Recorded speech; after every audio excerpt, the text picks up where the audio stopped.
반갑습니다. 반갑습니다.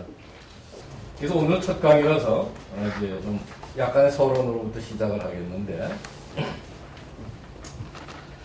여러분들이 지금 통일을 공부하러 여기 왔는데, 우리 같이 공부하고 생각하기 위해서 왔는데, 왜 공부해야 되느냐 하는 걸 좀 말씀을 드리려면은, 요즘 바깥에 나가서 한반도 전문가들을 만나면, 한반도를 전문하는 사람들을 만나면 두 가지를 얘기합니다. 두 가지. 첫째는, 야, 너희들 참 좋겠다 하는 얘기. 너희들 참 좋겠다. 무슨 소리냐? 대한민국 대단히 앞으로 참 희망이 있다. 너희들 참 좋겠다. 이유는 지금 많은 나라들이 소위 경제적으로 저성장 양극화 구조에 힘들어하고 있습니다. 저성장 양극화 구조에. 그래서 참 좋겠다.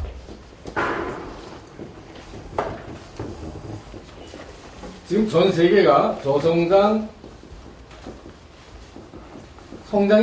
성장 양극화, 소위 소득 분배가 대단히 나쁜 이 구조적인 문제가 우리나라뿐만 아니라 전 세계가 지금 성장률이 점점 떨어지고 그 다음에 소득 분배가 나빠지고 있어요. 그런데 이게 왜 성장이 떨어지고 소득 분배가 나빠지느냐 하면은 돈이 없어서 그렇지 않습니다. 돈은 넘쳐나는데 이게 없어요. 투자할 곳이 없어요. 투자할 곳이 없어요. 우리나라의 대기업도 돈을 많이 사내 유보하고 있습니다만 마땅한 투자 기회가 없고 전 세계 다른 기업들도 돈이 없어서 지금 성장이 안 되는 게 마땅히 생산적으로 투자할 기회가 없고 또 하나는 물건을 못 만들어서 우리가 지금 어려운 게 아니라 좋은 물건을 만들어놔도 사줄 데가 없어요.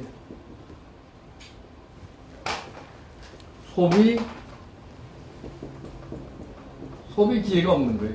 그래서 이걸 이제 투자 수요가 없다. 투자 수요가 없고 소비 수요가 없다. 그래서 이거를 한마디로 수요 부족의 시대입니다. 전 세계는 수요 부족이에요. 왜 이렇게 되느냐는 여러 가지 이유가 있겠습니다만 한두 가지 예를 들면은 우선 고령화가 진행돼요. 이게 전 세계적으로. 고령화가 되니까 사람들이 소비를 줄입니다. 그래서 그게 소비 수요를 낮추는 굉장히 중요한 역할을 합니다. 또 1950년대, 60년대 선진국이 복지 프로그램을 하면서 예산에서 복지비를 많이 늘려놨어요. 그때는 성장률도 높았고 젊은 층이 많아서 큰 부담이 없었는데 이제 성장률도 떨어지고 젊은 층의 비중도 옛날보다 줄어드니까 복지 비용을 많이 확대했던 것이 큰 부담이 돼서 많은 나라가 재정 적자에 힘들어하고 재정 적자가 되니까 정부가 나서서 경기가 떨어진다고 해서 물건을 산다든가 이 투자 기회를 만들어준다든가 소비 기회를 만들어줄 수 있는 정부의 능력이 떨어지고 있습니다. 무슨 말씀인지 이해가 가시죠? 이 복지 재정의 부담이 새로운 정부 프로젝트를 하는 게 점점 어려워집니다. 그러니까, 그리고 소비자들도 고령화 등등으로 이제 소비를 점점 줄여나가고 저축을 늘린다는 거예요. 언제까지 오래 살지 모르니까. 그러니까, 지금 돈이 있어도 투자가 할 만한 게 안 보이고 생산물을 만들어내도 사줄 데가 없어요. 그래서 많은 나라가 이렇게 고민하고 있는데, 다른 나라에서 대한민국을 보면서 너희들 참 좋겠다 하는 거는 이 문제를 풀 수 있는 굉장히 중요한 계기가 너희들은 통일해서 올 것이다 라고 보고 있는 겁니다.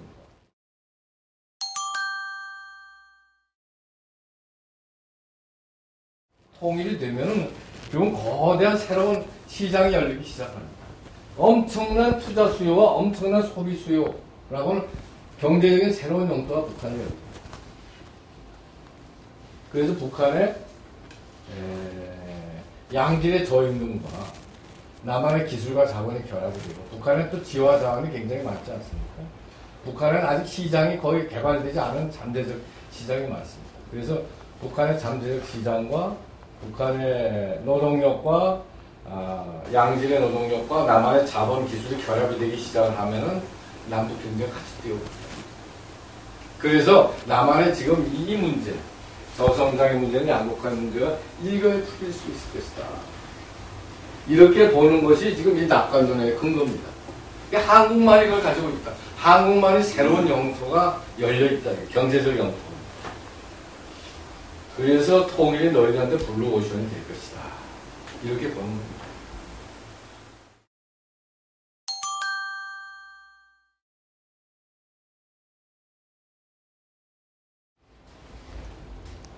그러면 그것이 남북관계가 좋아져서 통일의 시대를 열게 되면은 남북 경제만 뛰어오르는 것이 그게 계기가 돼서 이제 만주가 발전하겠죠.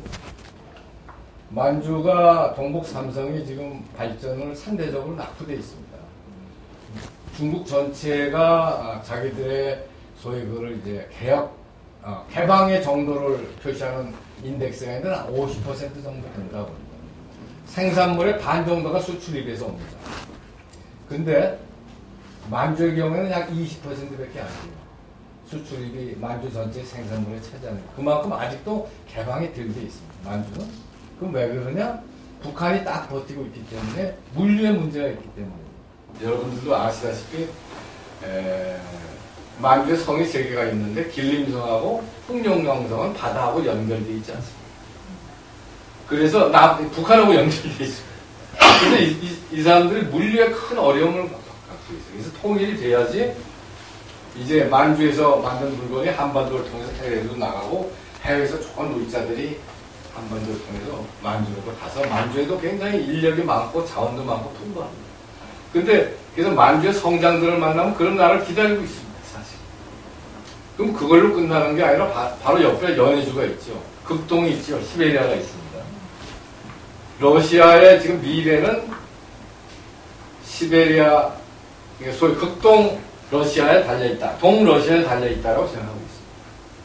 러시아의 그동안의 발전은 유럽 쪽 러시아입니다. 러시아는 유럽과 아시아에 연결되어 있는 유라시아 대륙에 연결되어 있는 나라인데 지금까지 러시아의 발전, 소련의 발전은 과거 구소련입니다만 유럽 쪽에 있는 페테스부르크죠. 레닌그라드, 페테스부르크하고 이쪽의 발전이 러시아의 발전을 끌고 왔지만 앞으로는 우라디보스톡이라든가 이 극동의 발전이 러시아의 미래를 결정한다고 보기 때문에 푸틴도 제시한 정책이 동방정책.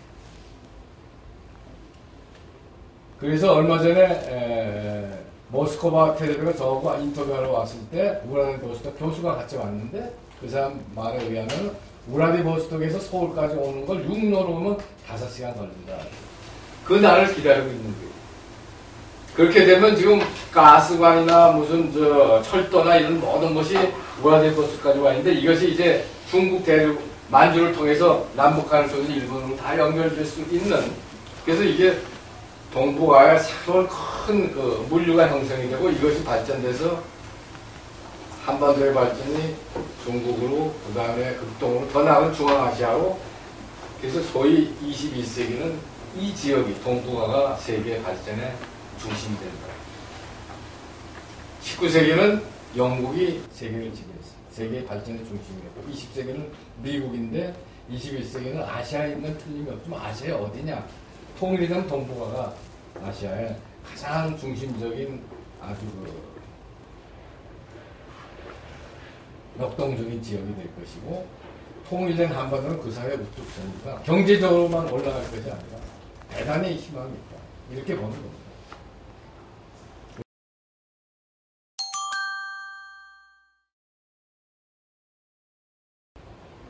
나중에 우리가 좀 더 자세히 보겠습니다. 그럼 통일비용 같은 건, 통일비용에, 우리나라는 통일비용으로 봐요. 근데 외국의 전문가들은 이렇게 보고 있습니다. 통일비용을, 한국은 통일비용을 많이 하는데, 통일비용. 통일비용이 아니라 이거는 사실은 통일투자다. 이렇게 보고 있습니다. 이 투자 수요 부족이 이제 이 통일투자로 연결돼요. 통일비용이라는 것이 크게 둘로 나누고 있어요. 나중에 이제 우리가 다 자세히 보겠습니다. 오늘은 그냥 큰 방향만. 첫째는 긴급 구호 부분이 있겠죠. 통일과정에 들어가면 급한 부분들. 그 다음에는 남한과 북한의 경제적 차이를 줄여주는 데 드는 비용입니다. 그러니까 평준화 비용이라고 볼 수도 있겠죠. 평준화. 남북의 차이를 같이 만드는 평준화 비용인데 이거는 긴급 구호 비용은 얼마 되지 않습니다. 경제적으로 큰 부담은 안 됩니다. 우리가 가지고 있는 재고 쌀만 가지고도 북한 동포를 5개월 먹여 살 수 있습니다. 그러니까 우리 경제 규모가 커졌기 때문에 이 긴급 구호적인 큰 비용이 아니고 이게 이제 큰 겁니다.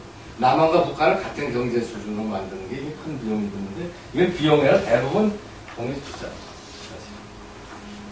그래서 북한에 투자하는 것에 80%만 남한의 생산물로 투자하면은 그것을만 갖고 남한의 경제 성장률을 5% 내지 6% 더 높일 수 있다. 추가적으로 그런 연구가 있습니다. 지금 제가 얼마 전에 KDI 갔더니 내년 성장률을 3%로 잡을 것이냐 가지고 논쟁하고 있어요.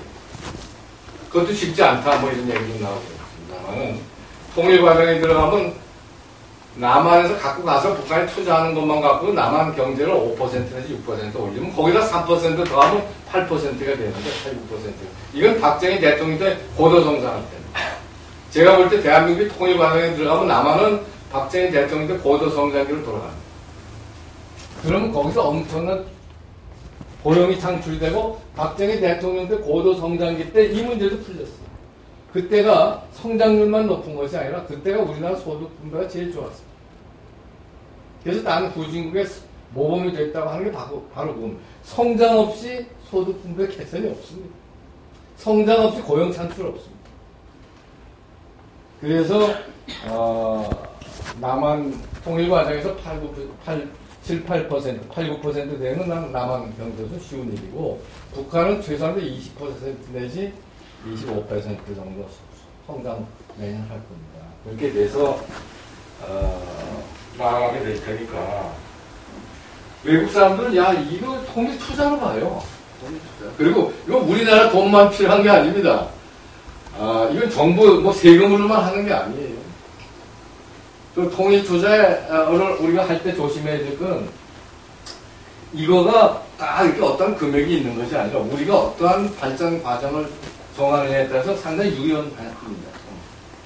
그래서 북한이 어려우니까 빨리 한국하고 똑같은 수준으로 만들자. 남한에 고속도로가 100개가 있으니까 북한도 100개 만들자. 한 2, 3년 안에. 그러면 북한을 망치는 거예요. 그 나라의 경제 흡수 능력이 있어. 그 흡수 능력에 맞게 처음에는 10개, 그 다음에 20개 이런 식으로 만들어 나가는 겁니다. 그렇지 않고 돌만 갖다 써붙이면 어떻게 돼요? 버블이 되죠. 부동산 가격은 막 뛰어오르죠. 그럼 임금 오르죠. 그럼 북한 경제가 가지고 있는 양질의 저임금이라고 하는 것을 활용할 수가 없어요, 세계에서. 북한 안에서도 기업인이 나와야 됩니다. 북한을 전부 다 노동자로 만드는 거 아닙니다.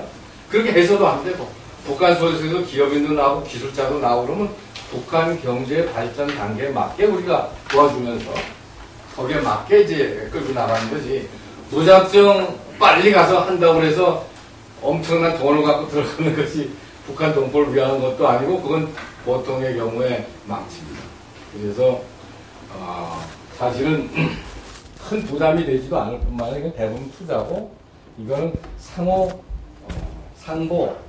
상조하는 관계가 되는 겁니다. 그래서 외국 사람들이 볼 때는 이렇게 보고 있어요. 또 이 통일 투자는 정부 세금으로만 하는 게 아니라 많은 부분에 민간이 참여하고 더 나아가서 해외 부분이 들어오고 있어요. 여러분 지금 미얀마 가면요. 외국의 다국적 기업들이 지금 많이 기다리고 있어요. 미얀마가 이제 개방하고 시장화하니까 기다리고 있고 아시아은행, IMF 이런 데서 와서 뭔가 월드뱅크도 그렇고 그 경제발전 지원하는 프로그램을 돈으로 파이낸스 하기 위해서 그런 프로그램을 재정적으로 지원하기 위한 준비들 그 친구들이 많이 하고 있습니다. 그래서 북한이 어느 정도 자체적으로 자기 역량을 가지고 발전하는 단계를 좀 키워놓으면 그 다음에는 우리뿐만 아니라 해외 자본도 많이 들어갈 수가 있어요.